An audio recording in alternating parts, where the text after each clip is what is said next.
प्रशासन की इतनी शक्ति होने के बाद भी संपूर्ण धार जिले में कोरोना महामारी व्यापक रूप लेते जा रही है, जिसे लेकर शासन प्रशासन लचीला रूप अपना रहा है। इसका प्रत्यक्ष उदाहरण धार जिले में देखने को मिला, जहां 4 माह में 4 सिविल सर्जन बदले। और क्या कहा एडवोकेट पूर्व मंत्री एवं धार विधानसभा कांग्रेस प्रवक्ता अजय सिंह ठाकुर ने। देखें खबर MP29 पर। किराना हटवाड़ा पे ये देखने में आया था कि पिछली बार जब वो पेशेंट निकले थे उसके 3-3 दिन बाद तक कंटेनमेंट क्षेत्र नहीं किया गया था, उसके 3 दिन बाद उस प्रतिबंधित क्षेत्र को सील किया गया था। और आज की तारीख में अभी सुबह तक कंटेनमेंट एरिया पाटीदार किराना स्टोर वाले सब लोग छुट्टी हो चुकी है, सब रिलीज़ हो चुके हैं, उनका टाइम पूरा हो चुका है। उसके बावजूद भी कंटेनमेंट क्षेत्र वहाँ से हटाया नहीं गया है। वहीं ये अपने भक्ता और मार अरोड़ा मेडिकल के वहाँ पर जो मोनिका गैलेक्सी के ऊपर संक्रमित व्यक्ति निकले थे, उनको सिर्फ उसी दिन पूरा क्रॉस करा था और उसके 1 दिन बाद सिर्फ उनके घर को सीमित कर दिया गया था, जिसमें पक्षपातपूर्ण रवैया इनका स्पष्ट रूप से दिखता है। दूसरा, क्वारंटाइन सेंटर, अपने यहाँ के जो क्वारंटाइन सेंटर ये लोग बनाए जा रहे हैं और जो कोविड केयर सेंटर बनाए जा रहे हैं, इन कोविड केयर सेंटरों में एकलव्य जो कोविड केयर सेंटर है, इसमें पहले भी क्वारंटाइन सेंटर बनाया गया था जहाँ पर सांप निकले थे और उन सांपों के निकलने के कारण क्वारंटाइन जो लोग थे वो संक्रमित रहे और उनको इसी कारण से वहाँ से हटाया गया था कि वहाँ जंगली जानवर निकलते हैं, जानवरों का खतरा बना रहता है। फिर भी अभी भी उनको वहाँ पे कर रखा है और उसको कोविड केयर सेंटर बना दिया। दूसरा, क्वारंटाइन सेंटर के खुद अंदर के लोगों ने अभी एक वीडियो जारी करके वहाँ के अंदर की स्थितियों का पूरा बताया था कि कैसे गंदगियाँ पड़ी हैं, कैसे लोग नहीं जा रहे हैं अंदर, कैसे वहाँ शिकायत करने पर उन्हें उपेक्षित किया जा रहा है। इस तरह का जो लापरवाहीपूर्ण रवैया है ये बहुत ही अशोभनीय रवैया है। ये अपने आप में शोभा नहीं देता है। कहीं ना कहीं प्रशासन का, जिला प्रशासन का, जनप्रतिनिधियों का अपने आप में लापरवाहीपूर्ण रवैया है, जो इनको इस पर ध्यान रखना चाहिए और इन चीज़ों को पूर्ण करना चाहिए। अभी कल दत्त गली में कल रात 8 बजे से पेशेंट निकला है।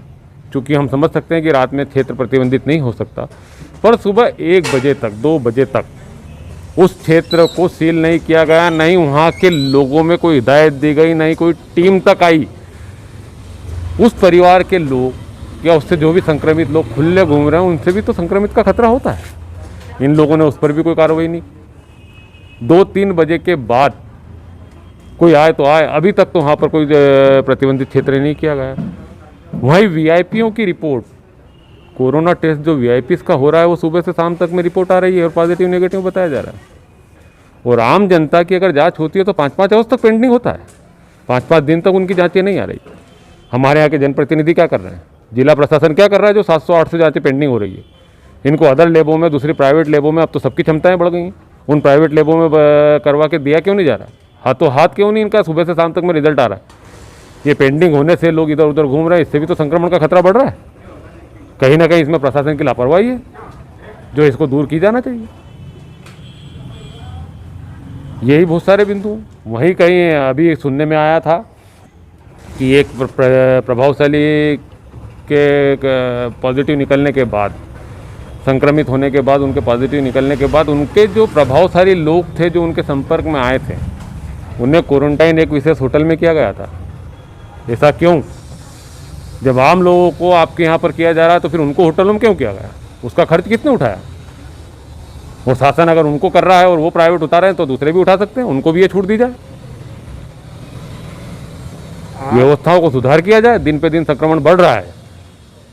जी, आपका कहना ये भी है कि क्राइसिस, जी बिल्कुल, क्राइसिस कमेटी की एक तो निर्णय जो मीटिंग हो रही है, उस क्राइसिस कमेटी की बैठक में सिर्फ सत्ताधारी दल के ही लोग उपस्थित दिखे पाए जा रहे हैं, उन्हीं की उपस्थिति वहाँ पर दिख रही है। फिर वो जिला पदाधिकारी हों, विधायक हों या सांसद हों। ऐसा क्यों? क्या कांग्रेस का इतना बड़ा धार जिला है, यहाँ पर 5 विधायक कांग्रेस के भी हैं, उनके विधायक प्रतिनिधि भी हैं। धार जिले में जिला कांग्रेस अध्यक्ष हैं, वो पूर्व में विधानसभा चुनाव लड़ चुके हैं, 3-3 बार से विधानसभा के प्रत्याशी हैं। प्रदेश कांग्रेस सचिव भी हैं, पूर्व जिला सहकारी केंद्रीय बैंक अध्यक्ष भी हैं, वे मंत्री प्रतिनिधि भी हैं, नगर पालिका अध्यक्ष भी कांग्रेस के हैं और जिला अध्यक्ष नगर, ये सब भी तो पदाधिकारी हैं। इन लोगों को क्यों नहीं बुलाया जाता क्राइसिस समिति की मीटिंग में? सिर्फ सत्ताधारी दल ही क्या निर्णय ले लेंगे? और उसके बाद क्या व्यापारियों को नहीं बुलाना चाहिए? जिन व्यापारियों को आप निर्णय थोप रहे हो उन व्यापारियों को नहीं बुलाना चाहिए? सब्जी मंडी वालों को, व्यापारी को नहीं बुलाना चाहिए, आपके किराना व्यापारियों को नहीं बुलाना चाहिए, इन सबको बुलाया जाना चाहिए। पूर्व में एक कोई भाजपा के व्यापारी नेता ने अपने आप में 5 लोगों के साथ जाके आवेदन दिया कि भाई 5 बजे से 7 बजे तक का टाइम कर दिया जाए दुकानों का, आपने कर दिया। और वहीं पूरे दुकानदार, पूरे क्षेत्र के दुकानदार एकत्रित होकर गए और उन्होंने उस दुकान का उस समय का विरोध करा। 7 की बजाय 5 करने का आपने करा नहीं करा। कहीं ना कहीं पक्षपातपूर्ण रवैया है, लचीलापूर्ण कार्रवाई आप कर रहे हैं। आपका कहना है कि महिलाओं पर भी एसडीएम साहब ने जो कार्रवाई की है,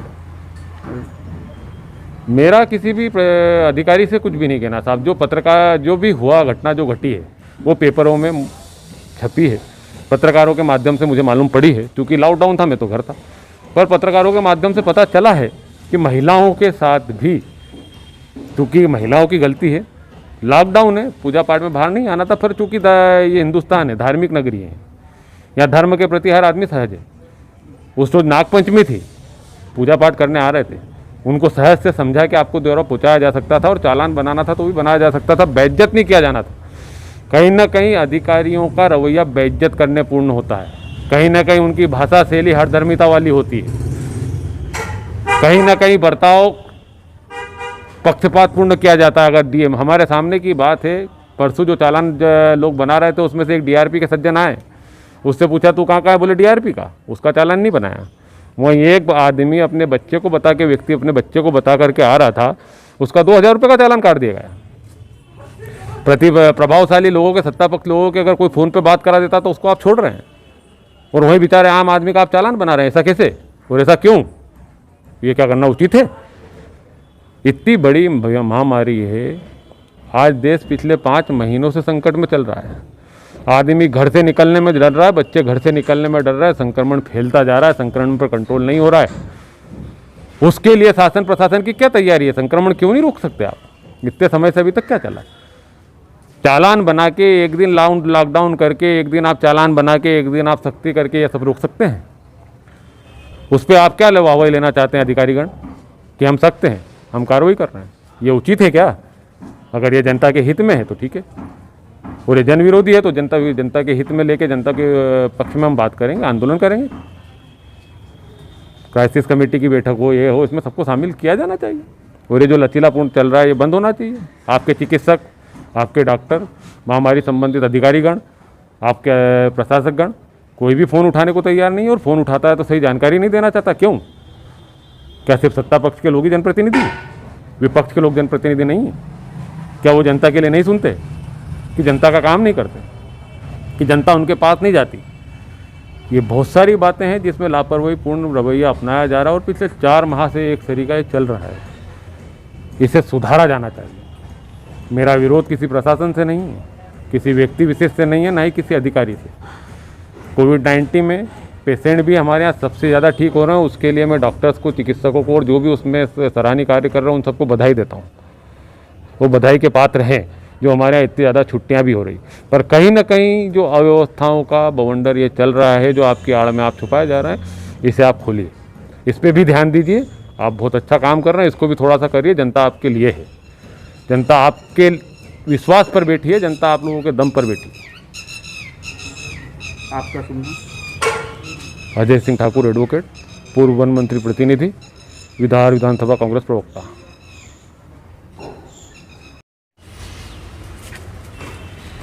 धार जिले में कोरोना महामारी व्यापक रूप ले रही है, और उसे देखते हुए आपने आज एक प्रेस नोट जारी किया है, क्या कहना चाहते हैं सर? प्रेस नोट बहुत समय के बाद सोच समझ के इसीलिए उसको दिया गया है कि उसको पढ़ के प्रशासन जागरूक हो जाए। प्रशासन अपने स्तर पर जो तैयारी कर रहा है, जो पेशेंट छूट रहे हैं, जो पेशेंट ठीक हो रहे हैं, वो अपनी जगह ठीक है, पर कहीं ना कहीं कोरोना महामारी को लेकर